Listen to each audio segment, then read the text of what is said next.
নমস্কার, আশা করি সবাই ভালোই আছেন। সুমতি কিচেন উইথ ব্লগ থেকে সবাইকে স্বাগত। আর এখানে দেখতেই পাচ্ছেন ফুলকপি দিয়ে কাতলা মাছের কালিয়া করেছি। এই ফুলকপি দিয়ে কাতলা মাছের কালিয়া আজকে আমি একটু নতুনভাবে করেছি। অন্যদিন তো জিরে আদা বাটা দিয়ে করি, আজকে শুধু জিরে আদা বাটা দিয়ে করিনি, অনেক রকম মশলা দিয়ে আমি আজকে ফুলকপি দিয়ে কাতলা মাছের কালিয়া করেছি। প্রথম থেকে শেষ পর্যন্ত দেখবেন, ভালো লাগবে।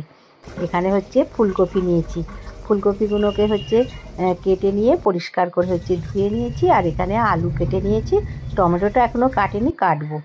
আর এখানে কাতলা মাছগুলো ধুয়ে লবণ হলুদ মাখিয়ে ভেজে নিচ্ছি। কাতলা মাছটা ভাজা হয়ে গেছে, এবার কিছুটা তেল আছে, ওই তেলের মধ্যেই ফুলকপিগুলো সব দিয়ে দিলাম। একটু তেলের মধ্যে ফুলকপিগুলো ভেজে নেব, একটু লাল করেই ফুলকপিগুলো ভেজে নিতে হবে। আর মাছ ভেজেছি তো, মাছ ভাজার তেলটা একটুখানি হলুদ হলুদ হয়ে আছে, সেই জন্য অল্প একটু হলুদ দিয়ে ফুলকপিটাকে ভেজে নেব। সামান্য একটুখানি হলুদ দিচ্ছি, সামান্য একটুখানি হলুদ দিয়েছি, দিয়ে ফুলকপিটাকে একটু লাল করে ভেজে নিচ্ছি।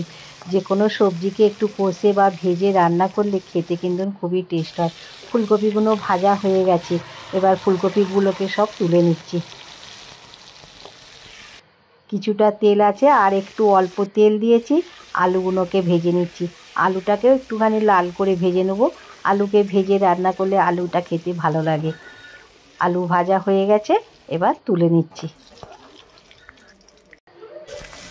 আবার একটু তেল দিলাম, পেঁয়াজ কুচনা দিলাম। আর আজকে আমি ফুলকপি কাতলা মাছের কালিয়া করব, পেঁয়াজ রসুন দিয়ে করব। অন্যদিন আদা বাটা জিরে বাটা দিয়েই শুধু ফুলকপির কালিয়া করি। আজকে এই যে পেঁয়াজ ভেজে নিলাম, আর গ্রেট করে নিয়েছি আদা রসুন। অল্প আদা রসুন তো মিক্সার বাটিতে বাটা যাবে না, সেই জন্যে গ্রেট করে নিয়েছি। একটু লাল করে ভেজে নিচ্ছি, আদা রসুনের খুব সুন্দর গন্ধ ছাড়ছে। ভাজা হয়ে গেছে, এবার কিছু মশলা দেবো। আগে টমেটো কুচনা দিচ্ছি, টমেটো কুচনা দিলাম, একটু বড় সাইজেরই টমেটো দিয়েছি। টমেটোটা নাড়া হয়ে গেছে, অল্প হলুদ গুঁড়ো দিলাম, ঝাল লঙ্কার গুঁড়ো দিচ্ছি, হাফ চামচ কাশ্মীরি লঙ্কার গুঁড়ো দিয়েছি রঙের জন্যে, তখন আমার মোবাইলটা অন করা হয়নি। একটু লবণ দিলাম, দিয়ে ভালো করে কষে নিয়েছি। কাশ্মীরি লঙ্কা গুঁড়োটা একটু রঙের জন্যে দিয়েছি, সেইটা আপনাদের সঙ্গে শেয়ার করতে পারিনি। আর জিরের গুঁড়ো দিলাম, দিয়ে ভালো করে মশলাটাকে কষে নিচ্ছি। এবার ফুলকপি আলু ভেজে রেখেছিলাম দিয়ে দিলাম। ভালো লাগলে চ্যানেলটিকে সাবস্ক্রাইব করবেন, পাশের বেল বাটনটি অন করবেন, সবার সঙ্গে শেয়ার করবেন, লাইক করবেন, আর কমেন্ট করে জানাবেন আজকে ফুলকপি কাতলা মাছের কালিয়া রসুন পেঁয়াজ দিয়ে কেমন হয়েছে। আর নতুন পুরাতন বন্ধুদেরকে অসংখ্য ধন্যবাদ আমার এই রেসিপি দেখার জন্য।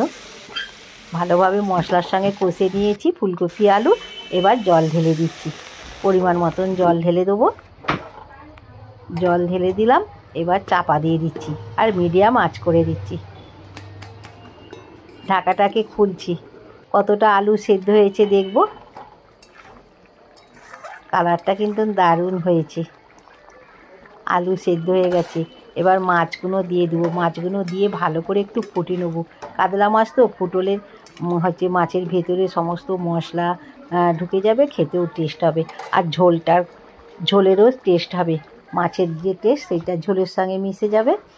একটু লবণ কম হয়েছিল দিলাম, আর একটুখানি হাফ চামচ চিনি দিলাম। চিনি দিলে টেস্টটা আরও দ্বিগুণ হয়ে যায়। একটু ভালো করে ফুটিয়ে নিলাম।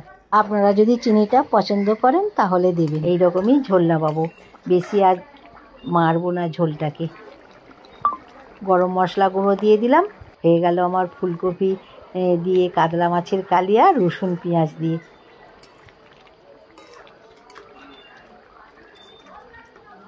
এবার আমি ঢেলে নিচ্ছি। গরম ভাতের সঙ্গে গরম গরম ফুলকপি আলু দিয়ে কাতলা মাছের কালিয়া দিয়ে ভাত খেতে কিন্তু দারুণ লাগবে।